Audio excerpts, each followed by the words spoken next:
Just don't wanna hate myself. Instead I wanna feel good. I'm on a sugar crash.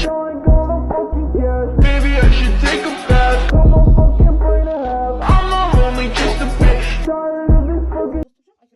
Тоже сонда да хабарласып біз арқылы болсын алдырып ішіп жатыр. Өйткені біледі, бағасы сапасына сай достар. Сондықтан анеганы алыңыздар, айтып бір ішіп көріңіздер. Бір ішіп көрген екен уже сіздер керемет деп айтасыздар достар. Барлықтарыңызға рахмет, сіздермен бірге Гүлжан осы статусты қарап, мені бақылап отырыңыздар, керек витаминдарды скриндап жіберіңіздер. Мен сіздерге бағасын бәрін айтып беремін, доставка жасап беремін қазпочтамен. Допустим, мына витаминдар ертең Зайсанға кетеді, мына витаминдар Есік қалаға кетеді, ана витамин осы жерде қалады. Жазира деген қыздар, мына екі витамин в наличии, то есть один мне, один в наличии. Вот, доставка по Казахстану, 1200 теңге. Өйткені осы буквально осы аптада